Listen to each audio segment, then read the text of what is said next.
Today, network investigation uncovered disturbing patterns of police officers rising through the ranks despite being convicted of crimes and accused of misconduct. The headline tarnished brass on the paper's front page this morning.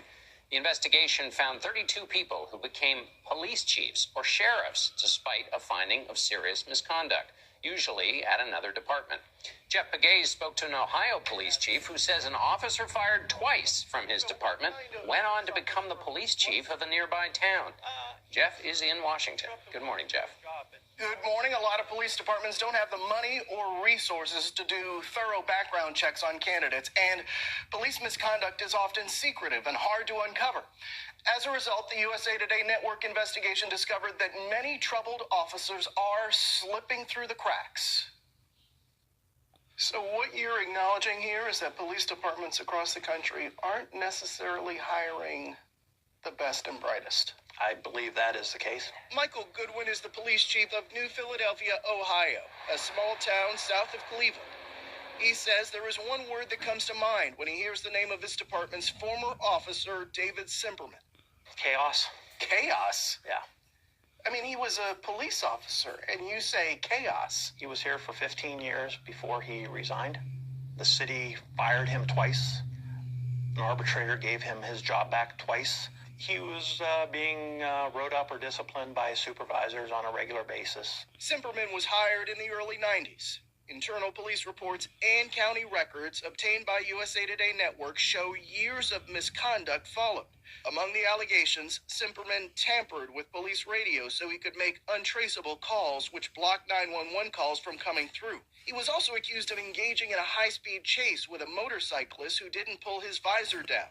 Simperman crashed, flipped his patrol car, and had to shoot a window to get out. It seems like he had a knack for getting into trouble. Trouble seemed to follow him at sometimes. Even after Simperman was fired and rehired twice, Chief Goodwin says allegations continued to pile up. And in 2012, the department gave Simperman an ultimatum: resign or face more possible disciplinary action. He chose to resign on his own accord. Which then allowed him to get another job. Correct. Eventually as police chief. Yes. 3 years later, Simperman was back on the force, this time as chief in nearby Amsterdam, Ohio. No one from Amsterdam called to check on him. That is correct. Are you just surprised by that? What we're finding out is across the state that police departments are not doing a thorough background check. Why not? I think they are in a hurry to get a body or boots on the ground. We needed a police officer bad, and he fit the bill for what we thought he would do. Gary Pepperling is the mayor of Amsterdam. He hired Simperman, whose misconduct allegedly continued. I think he's a criminal, and that's disgusting, you know? And I feel bad that I let the people down that I didn't get rid of him sooner. According to interviews and hiring forms obtained by USA Today Network, Simperman allegedly added officers to Amsterdam's roster, even though many of them never did any work. Instead, they allegedly logged hours for a private security company he ran on the side. A now published internal report also accuses Simperman of misplacing evidence. The mayor says Simperman was forced to resign. It's not easy to find information often about officers who've been in trouble. Chris Davis is the vice president of investigations for USA Today Network. His team analyzed troves of records and data from around the country, publishing many online. They found 85,000 police officers who have been disciplined or in trouble.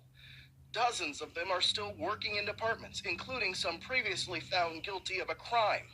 You need a resource that's better than what exists to keep track of officers who have had problems. And there is no national complete data set that's available. I sure don't want a police officer with any type of a bad reputation bringing our department down. Chief Goodwin agrees.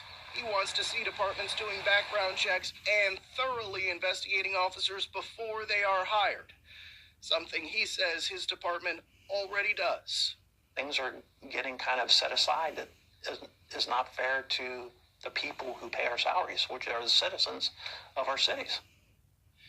USA Today Network published a list of more than 30,000 officers in 44 states who have been decertified or essentially banned from being an officer in their state. They hope this searchable database will help the public and future employers identify dangerous officers. David Simperman told us, quote, "The article is not accurate and places me in a false light." USA Today Network says he is still commissioned and working in Ohio as a paid part-timer. Nora. What an incredible investigation, Jeff. Thank you. And also, a reminder of the public service that journalism can play, right? Yeah. I mean, it's interesting that there wasn't really an adequate database in place, but you would have thought that Amsterdam, Ohio might have called New Philadelphia just, to get a recommendation. Right, the way you would if you were hiring like a nanny or a gardener or something. I mean, basic stuff. Yeah. That reminds me, you were going to give me a recommendation for a partner. Yes, that's right, exactly. I got to get that. First got to run the traps on him.